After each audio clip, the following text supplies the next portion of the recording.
Hi, I'm Stargate Pioneer.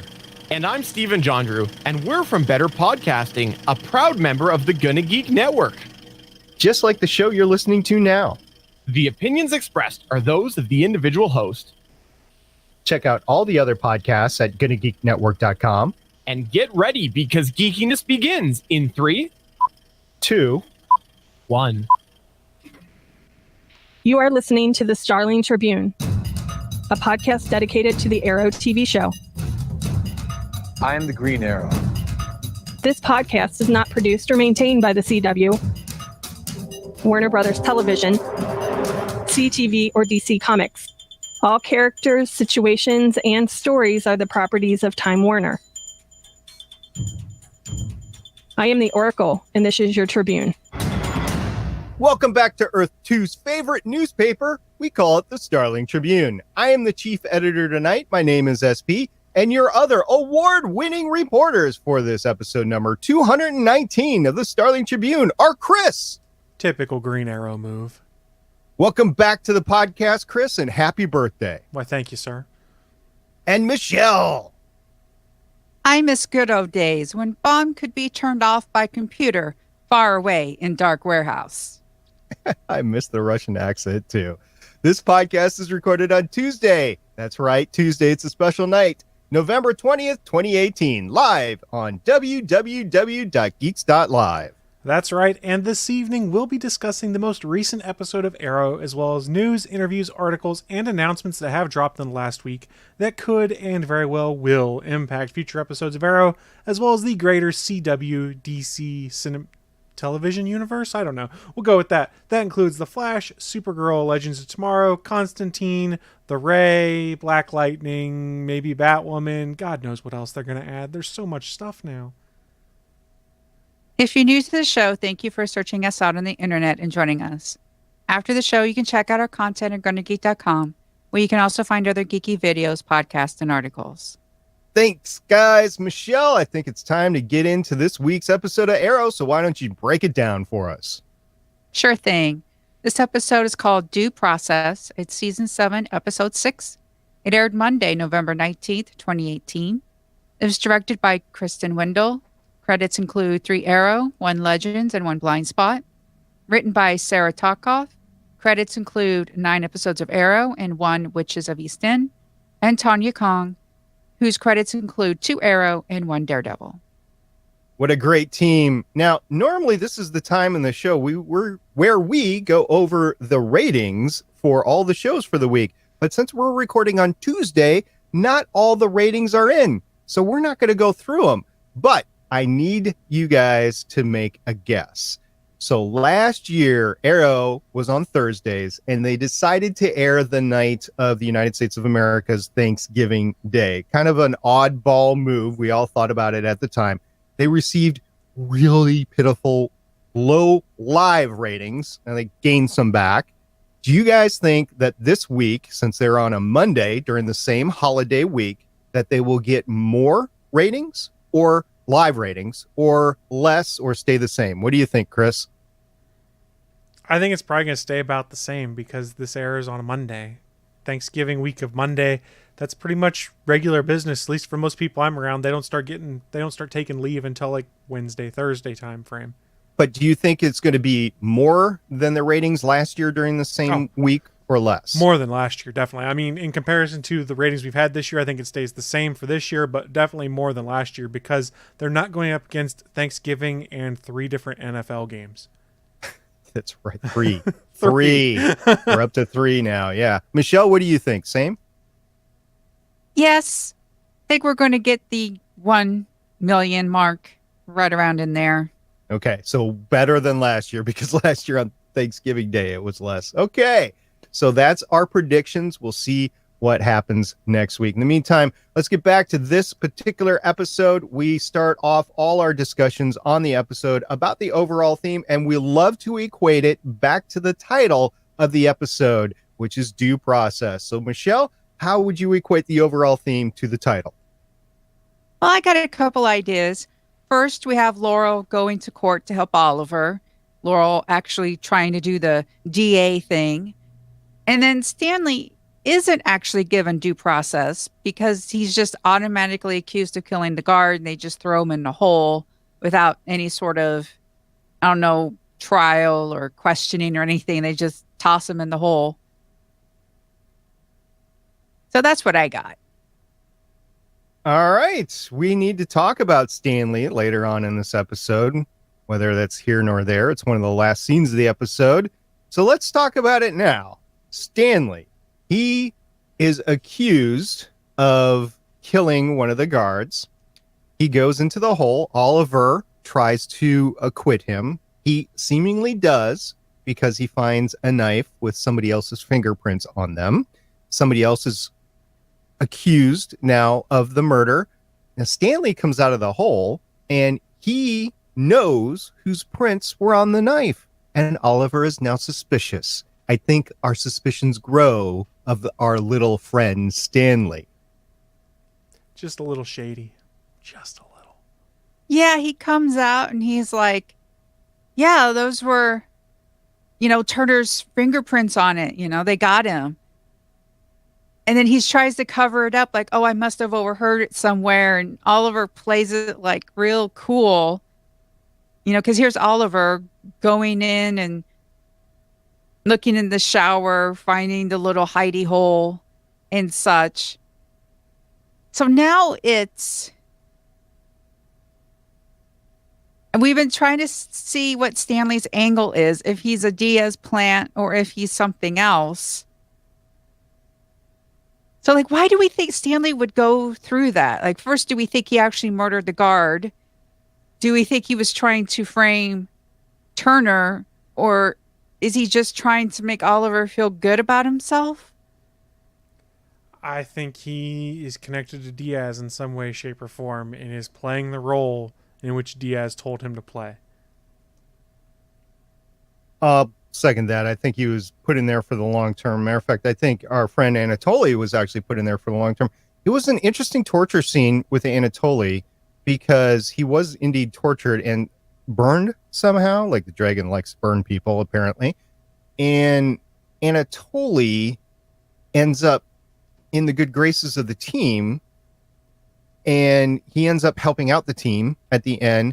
But I can't help but think that he is helping bring down Oliver, because that's what Diaz said, that he wanted Anatoly to help bring down Oliver. That wasn't bringing down this whole thing wasn't bringing down Oliver unless it would have brought down the city, I guess.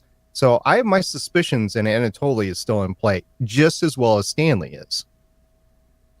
What's interesting about Anatoly is his interaction with Felicity. And for me, this was almost like a Felicity episode. Anatoly told her that the way she's acting reminded him of the Oliver he worked with during his time in Russia, where this Oliver would act, this Oliver would make a decision and not regret it, would do the tough thing, would make the hard decision and just go for it. And it's almost like he's planting the seed of a supervillain, or maybe of a darker turn for Felicity. I think they're hinting at the fact that she is not exactly thinking rationally. If you think back to the Oliver that he's referencing, that was the Oliver with a mission who was dead set on, I'll do whatever it takes to get this done. Whatever the consequences are, I don't care. And that's sort of what we're seeing with Felicity for most of this episode.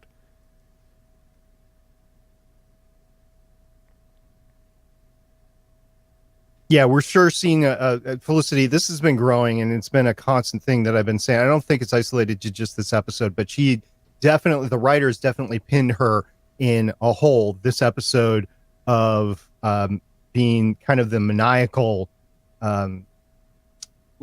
person that's bent on revenge and trying to get her husband out. She's fighting two battles. She's got two fronts, which we're all convinced are actually the same, but she's trying to get her husband out of Slab side, and she's trying to make sure that Diaz is caught and out of play. And Diaz is caught. I don't necessarily think he's out of play. One, we're not even halfway through the season, but two, the helpers, the longbow hunters, are still out there. So I got to think that the longbow hunters are going to come along. They're going to get him out of prison, and he kind of let himself get caught. I think that was part of it. I think he would have preferred to get away, but this has always been a contingency. Like, if I get caught, okay, this is what's going to happen. So I think we're there. And don't forget that the whole episode is about him laying a trap. He used the silencer's belt and Anatoly to lay this trap. His trap's not done yet. Yeah, it was interesting that he got Argus and the cops and Felicity. Maybe he thought Felicity and Renee and such would get arrested because they were doing their vigilante thing. Maybe he was counting on that, but that doesn't happen, though. It's like there's some dangling plot threads on this in current time. We'll talk about the flash forwards, I guess, later. But in current time, I'm not satisfied with how this all went down. Yeah, hey, yay, we caught Diaz, but you still have the longbow hunters out there, and you still have Oliver in prison. Yay, there's an FBI investigation, so maybe this is our chance to have our FBI agent brought back into the scheme of things here. But I'm unsatisfied with the conclusion as per the entire plot of the season, and as it should be, because, like I said, we're not even halfway through. We're not even to the mid-season finale. So yeah, we're still not even we might be a quarter of the way through almost. Yeah, we're only on episode 5. There's episode 21, 22, so we're not even a quarter of the way there. There's a lot left to happen. There's a couple of things that bother me about current day Felicity. One is when she says, you made me send my son away. Technically, no. She could have kept him around. She could have kept William around. There were safe ways for her to keep William around. Yeah, but in a way, she took the easy choice, it seems like. Sorry, I didn't mean to interrupt you. Yeah, that's what I was saying. It's like she got rid of him so she could be all obsessed. Also, let's talk. We always talk about villain monologuing. This is the quote unquote hero monologuing. She gave away way too much information right there. I sent William away. Oh, now I know not to look for him in Star City. Now I know I have to go look for him elsewhere. Now I know that I'll look for any sort of communication that comes from you to go to William and vice versa. So William's now in play, current day William, not flash forward William, but this is a dangerous play. The writers might write it off like Diaz can't find him. Like, all Diaz knows is that he's hurt Oliver and Felicity by sending William away. But still, like, real world considerations, William is now more in danger thanks to you, Felicity. But if he could find Felicity and William when they're under Argus lock and key in a safe house, one would think that's tougher than finding William sent off to some secure boarding school somewhere. I mean, if he really wanted to, he could find him at this point, but William's not the pressure point he wants at this point. I agree with what Steven had said in the chat room, that it was a cliche plot point monologue. I mean, it was basically an excuse to monologue and be like, here's why I don't like you so much right now. We already know. I mean, he ruined your life. You could have just left it at that. And my second issue is, okay, I get it. Felicity's world has crumbled. This is her 7th year involved in being this whole vigilante world. And she has given Oliver speeches over the course of these, 6 complete seasons about making sure you have a team, making sure you tell everybody, bring everybody in. And Diggle actually has this conversation with her about how she pushed everyone away and such. And part of me is just, wait a minute. She's in year 7. It's just it just gets to me that she's been saying this for like 6 years, and then all of a sudden this one little opportunity happens and she just acts like Oliver from season 1. Did you guys see her guns, by the way? I'm not talking about any weapons she was holding. Did you see her arms? That woman has got herself stacked in the off season. She's been working out. She's got really toned arms, or at least that's what they look like on screen. My hat is off to you because that takes a lot of work. So I wanted to facetiously say this is all because plot, like Neil would put it. What I kind of think what you could argue is the case is that as bad as things have gotten before, Felicity always had that one constant touchstone of the fact that Oliver was there in some way, shape, or form, except for when they thought he was dead in season 3. Neither here nor there. Let's bypass that one. But he's always been around in some way where she'd be able to count and depend on him to come and play some role to help everyone, to bring everyone together, something like that. He can't do that. He's in prison, and he basically wants to be left alone to do his sentence to get home as soon as he can. So that center point that everything's built around, which is the father of William, her husband, the mission she's been supporting, her husband, that's kind of not there. So maybe it's kind of got her reeling a little bit as she tries to get centered again. Maybe that's the argument you can make. I don't know. How many times has Oliver left the team? Well, I mean, good point. But he was still there, and you could still get to him. That's the thing. This is one of the very first instances we've had where there's no getting to Oliver. There's no, I need to talk to Oliver. I can find him easily enough to do it. He's behind prison bars. It's a permanent separation, for lack of a better term, with no end in sight besides the end of his sentence.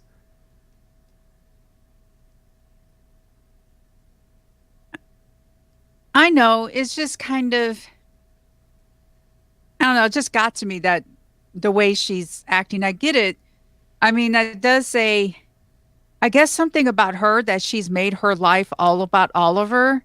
And that is a very dangerous thing to do. Yes, she loves him and they're married and everything, but your life shouldn't be around just like one person like that. I mean, I agree. And I'm just trying to make a case as to why this might be the spiral out of control. I don't know if that's necessarily the case. I could just be trying really hard to make the plot match up with why we're seeing something like this happen. I might be trying too hard. I don't know. I don't know that I fully believe what I just argued as a possibility. Let me put it that way. SP? I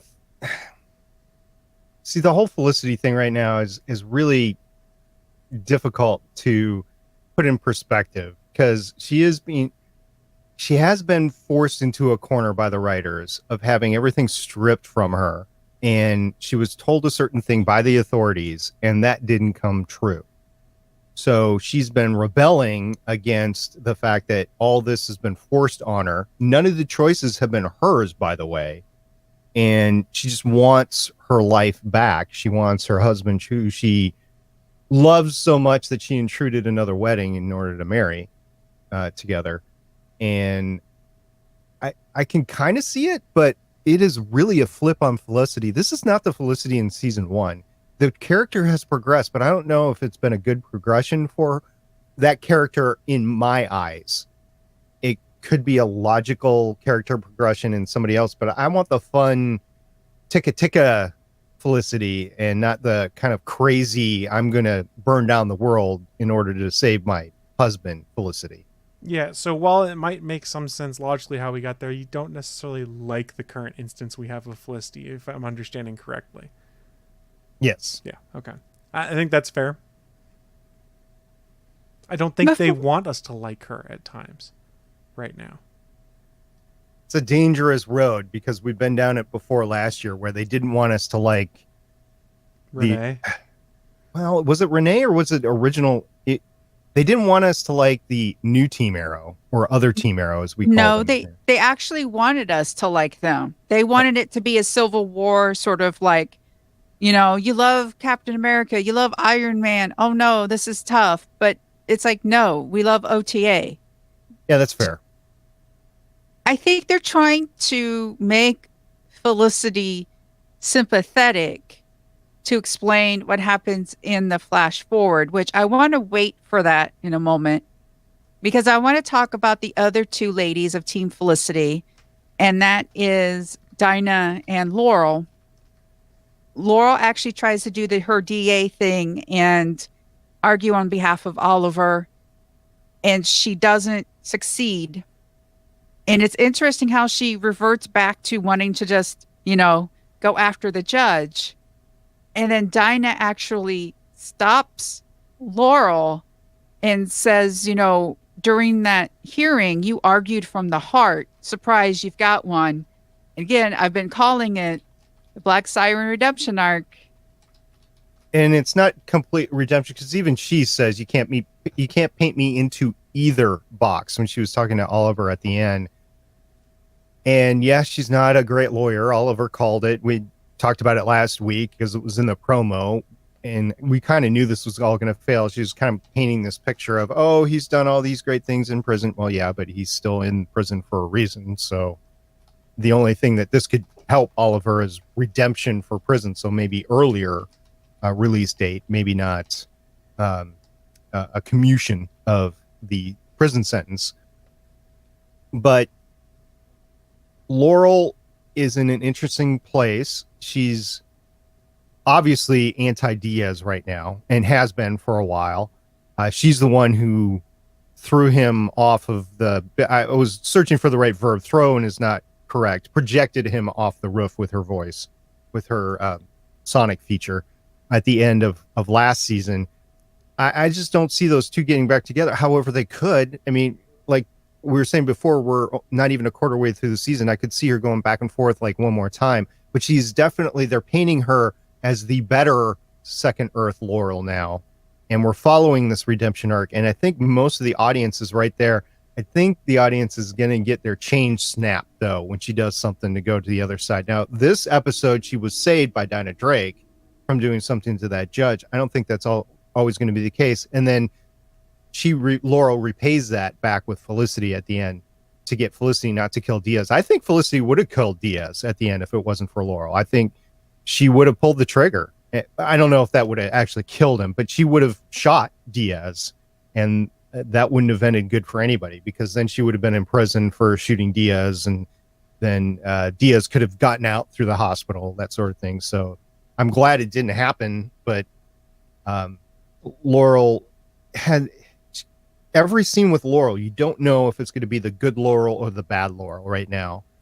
And it's going to be interesting to watch that character. Chris? I still think it's very tough, the whole Dinah wanting to work with Laurel or kind of supporting Laurel and things, being the moral compass, because remember, she wanted to kill her all last season. So it's tough. I sort of buy putting aside past issues to work for a common goal, things like that, but I'm not sure that, well, maybe it's a sign of how Dinah's grown. Dinah from last season wouldn't have cared about Laurel trying to grow. It would have been, well, we need you for something, then I'm going to kill you. And now it seems like she almost wants to help her on the path of good.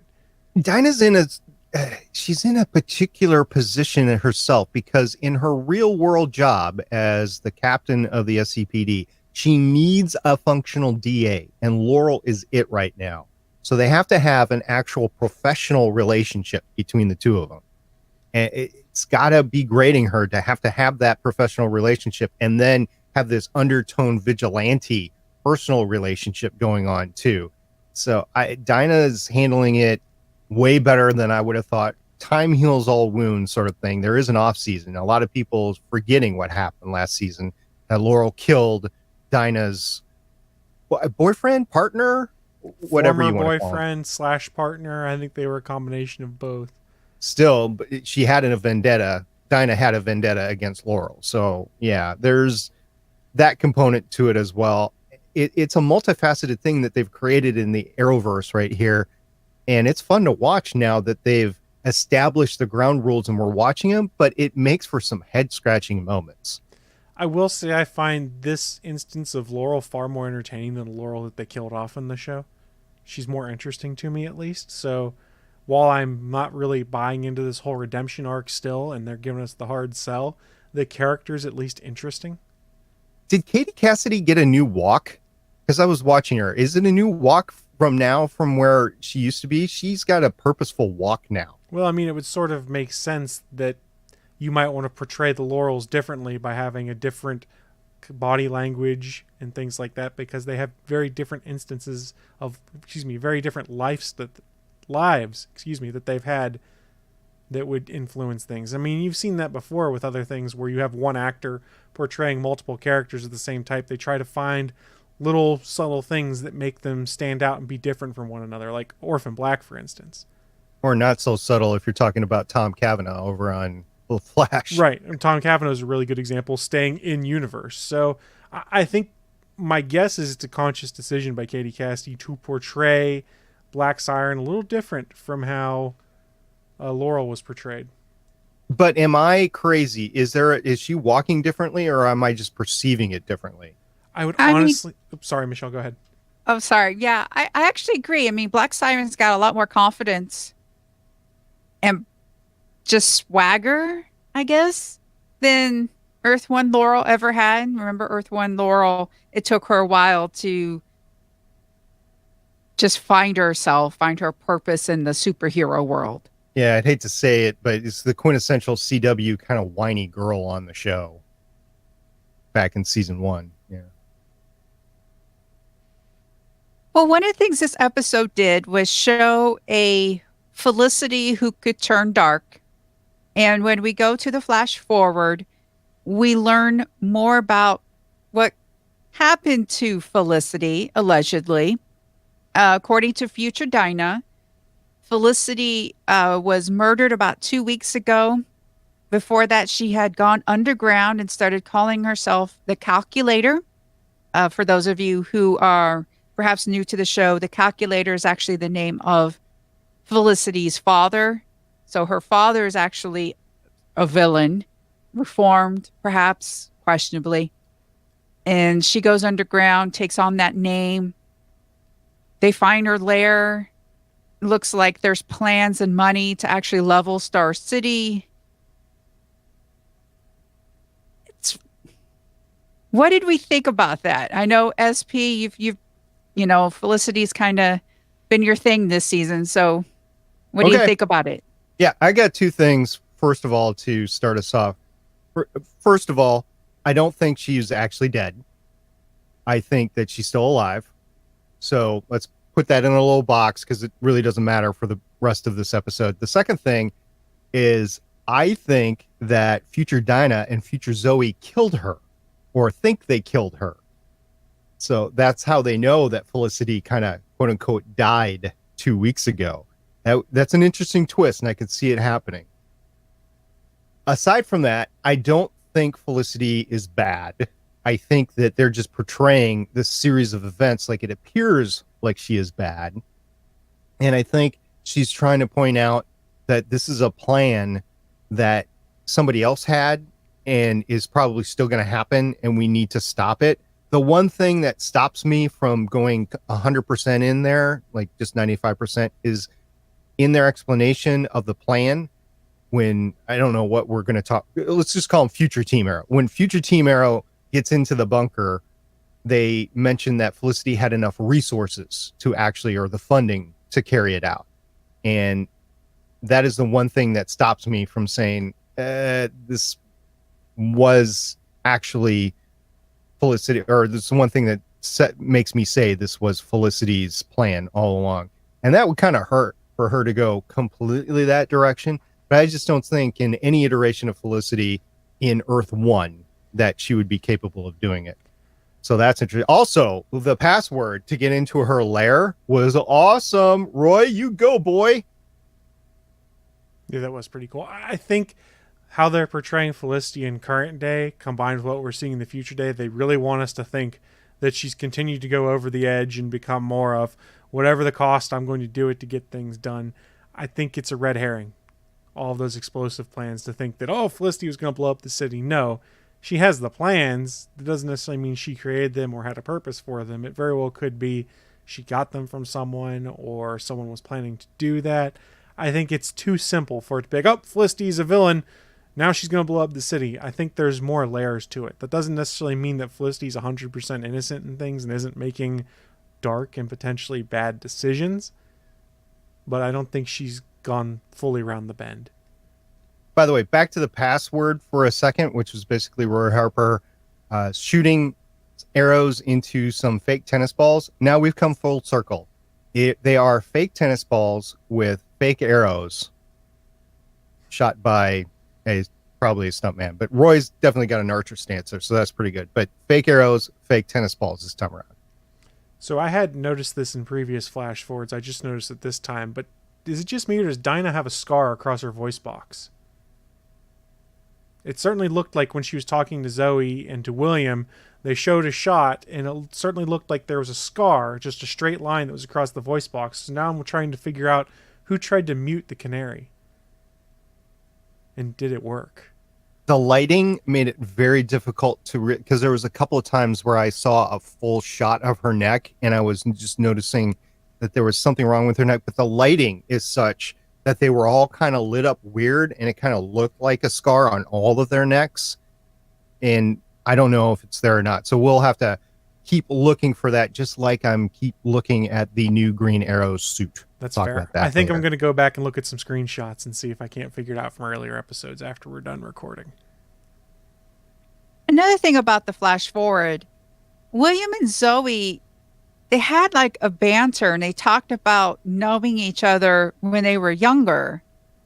But in the current timeline, they didn't spend that much time together. Maybe the implication is William comes back before he gets sent away again. It certainly didn't seem that way based off of earlier episodes this season, so I'm not sure. Or maybe Renee sends Zoe off to the same school. Maybe. I don't know. Yeah, what happened to Renee? Has that been voiced? I don't remember anybody talking about Renee. She said that he wouldn't be caught dead coming back to Star City. That's fair enough. I think that was last episode.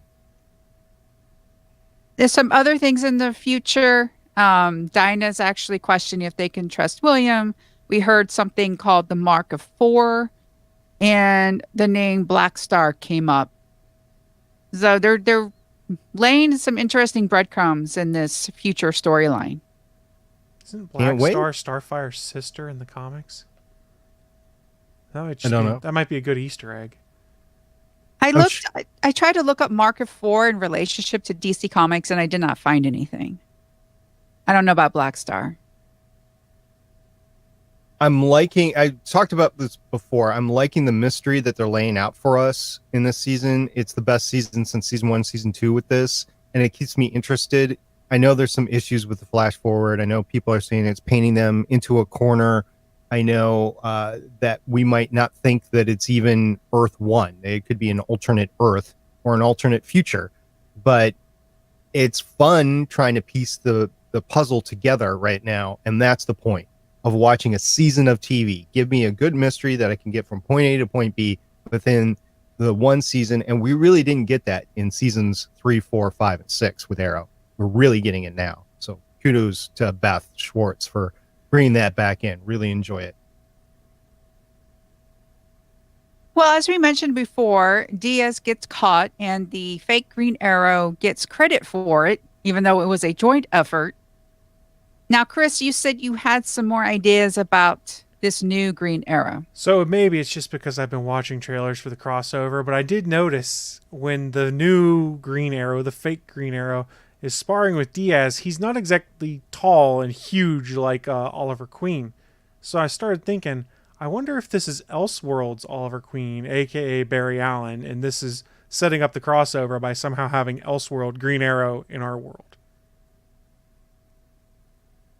That's interesting. Yeah, I like it. Now, Chris, last episode you weren't here, but I spied, and you can go back, since you're going to go back and look at some screenshots, go back at the end of last year and look at end of last episode and look at Talia. There's one shot from behind. Her quiver is green. It is obviously green, but when she swivels to the front, it looks like her entire suit is black, and maybe not. It's hard to tell if there's some green on there or not. But based on the fact that the quiver was green, I was saying, ooh, she's the new Green Arrow. But then in this episode, when the new Green Arrow is fighting Diaz in the warehouse area, I looked for that same quiver color and didn't find it. So I don't know if they're using different suits, different quivers, maybe it's different lighting, or maybe they're two different people. So maybe my Talia theory is debunked, but I will still be watching for that because we didn't see Talia back and she's not gone. I think she's going to turn up later on in the season. So this would be a great way to bring her back where the actor is not actually on TV. It's a stunt person in the suit, but the character comes back later. So I could see that. But she's been in Slab's side, so she couldn't. Yeah, I know you brought that up last time, and I just didn't get out the fact that maybe Diaz had been letting her in and out for some reason. I don't think Diaz has that much control over the prison. I don't know what he has control of and what he doesn't. It's hard to say. I mean, he took over the entire Star City pretty easily last year, so maybe he still has some hooks in. I don't know. I don't know. Do you have any new ideas, Chris, about who it might be? Other than Elseworld Oliver Queen, aka Barry Allen, that was my newest weird, crazy idea. Do I think it's going to happen? No. Do I think it'd be awesome? I think it'd be really cool if they started setting up the Elseworlds by doing that. I could see that. It would tie everything in. That would be good. Do you think it could be future Zoe? Future Zoe's taller than this fake Green Arrow appears to be, from what I could tell. I mean, look at her next to Dinah, and she's pretty tall. And I don't think... And we've seen screenshots of Stephen Amell next to Kirk Acevedo and things like that, and Stephen Amell is a great deal taller than him, so trying to then compare Stephen Amell to Juliana Harkavy to the actress playing future Zoe makes me think that she's too tall for this Green Arrow. I've almost just given up on the size of the new Green Arrow in the costume because it still could be anybody. I mean, they might not have even casted who it's really supposed to be, and they could change the size on it. So it's a hard one to go by size there. But if it is somebody that's supposed to be somebody that's on screen, the size actually is the same size as Talia. So at least I'm in the ballpark, at least for this episode. I'd have to go back and check all the rest of the episodes to see if it fit the same height. To be fair, I said this a couple episodes back. I think it's true to this day. I'm pretty sure whenever new Green Arrow's face is covered, it's a stuntman in that costume. And we're not actually going to know who even the actor is that's playing that role until they unmask at some point in time. Could be. Unless it's Talia, because we would have then seen her in the suit.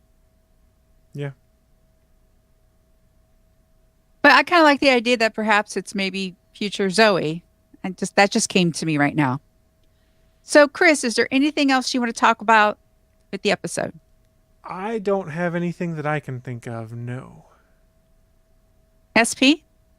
Yes, Bronze Tiger is in the hole. He didn't do it, and he's somehow going to come back out, and he's either going to help Green Arrow or be really pissed at him.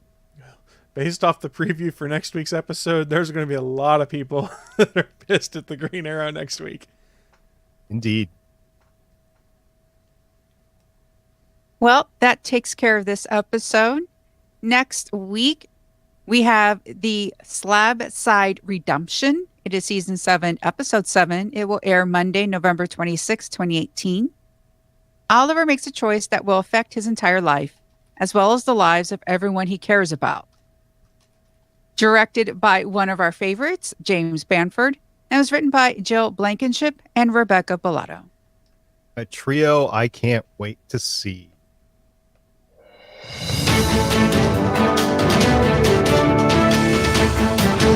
Live from the Starling Tribune main news desk on floor 52 of Starling Tribune Tower, it's the weekly news roundup with award-winning chief news anchor Michelle Ely. And now, Michelle Ely. Thank you, SP. Have a couple of crossover bits. Mine is we saw the Supergirl teaser trailer. She's actually in behind bars. In the promo, Supergirl's in a precarious position, imprisoned in a containment cell in an alternate version of the Flash Star Labs. Kara Danvers is confronted by her captor, a twisted incarnation of her adopted older sister, Alex, in a very different hairstyle. I really hope when we see the episode, the wig looks better. Because in the promo, the wig didn't look all that great. Yeah. I am current on Supergirl right now, just until the crossover. And then I think I'm going to drop being current with it because I'm just not feeling this season. But the bond that those two have is stronger than ever. So having one flip on each other in the crossover, that's going to be meaningful this year. So that'll be something. And Chris, you have something about Batwoman. Yes, we've seen the pictures of Ruby Rose on set in costume. Well, now we get to see the first instance of Batwoman on film, even though nothing's really on film anymore. But you guys know what I mean. We've seen all these other Elseworld promos, but now we got our first teaser of Ruby Rose as Kate Kane, aka Batwoman. It's only a few teasing shots, but we do get to see Gotham City's new Cape Crusader watching over her city before seemingly dropping in on Green Arrow and Vibe, who are at the time talking about the myths surrounding the Dark Knight. And yes, this promo also mentions for the first time officially Batman in the Arrowverse as well. So Batwoman and Batman exist in the Arrowverse, and they seemingly hinted at the Joker in a different promo I'd seen. So who knows what all we're going to get. It's certainly interesting, and I'm looking forward to seeing just what they do with Batwoman. That's not Batman. I heard that, my head snapped. I was like, what? That is awesome. Also, remember Talia mentioned that she ran across somebody in Gotham. So I don't know if that's going to come back up or not, or if that was just a name drop of Gotham just to prepare the audience that Gotham's coming. Ooh, but yeah, there's a maybe lot. Damian Al Ghul exists in the Arrowverse then. I don't know. Maybe. Because remember, Talia is Bruce's beloved. I just can't wait for the crossover now. It's going to be fun. Me too. This one has got my brain like what in the world is going to happen? Like last year, we kind of had an idea what was going to happen and such, but this one, man, I have no clue. Well, that is it for the news. Now, Chris, we are part of a larger podcasting network, aren't we? That is right. We're part of the Gonna Geek Network. There's 25 plus different shows in the network. And as much as I would love to tell you guys about every show on the network, it would add like another 30 minutes to this podcast. And I don't know about you guys. It's almost dinner time. So we're only going to talk to you about one show, just like we normally do each week, because we're going to give you a taste of one show and say, hey, maybe you should check this out. And we've talked about the Game Life Balance show before, but it's been the Australian guys. This time, we're talking about the American edition of the Game Life Balance podcast, episode 56 specifically, entitled John Returns to the Show, Balancing Not One, but Two Kids. After a 5-month hiatus from podcasting, Jonathan Martin returns to the show with an update on his Game Life Balance. He talks about welcoming a second son into his family and catches up with Cody on some of the video games they've been playing. Plus, get a sneak peek at the video games they plan on talking about in the next few episodes. The show is back. So welcome back, Cody and John in Game Life Balance US. Guys, you should go check it out. It's a homecoming episode for them, and it's bound to be tons of fun. It was definitely fun. I was able to pop into a few minutes of their live recording, and we were just cracking up, going back and forth in chat. It's always a fun time with the star of the show, Jonathan Martin, and his sidekick, Cody. Verified Cody. We can't forget. Verified sidekick, Cody. Verified sidekick Cody. Well, guys, looking at the clock and looking at our show notes, it's time for us to start wrapping up this latest episode of the Starling Tribune. So a big thank you to everyone who joined us in the chat room over on Geeks.live, but also a thank you to those of you that go and download the podcast audio style from StarlingTribune.com or catch the video replay at YouTube.com/GonnaGeek. If you happen to have an Amazon device, you can, a smart Amazon device, an Amazon home device, I don't know what we're supposed to call it, but if you happen to have one, you can always enable our podcast as a skill. All you have to say is the activation word, whatever that is, could be one of many, and say enable Starling Tribune. And then you have the skill to listen to our show no matter how you want to. You can fast forward, you can rewind, you can go back and forth between shows. It is a great skill. Also, We now have a network-wide Discord server at www.gonnageek.com/Discord. You can join that and join all of us for live chats in the Discord channel and all of the other shows as well. And finally, remember, you can always catch us live as we record at www.geeks.live at 7:30 p.m. Eastern, 4:30 p.m. Pacific, usually on Thursdays. This week was a special week on Tuesday, but we will be back to Thursdays next week. We would love to hear from you. We are the Starling Tribune on Facebook and Instagram, at Starling Tribune on Twitter, and you can call us at 612-888-CAVE. That's 612-888-2283. This brings us to the end of another great episode. Any last words before we sign off? At Stargate Pioneer. Hashtag bomb synchronization. At the Chris Farrell. Hashtag verified sidekick. And I am at Michelle Ely signing off with hashtag Larafern. Oracle, I think we're done here. This was the Starling Tribune.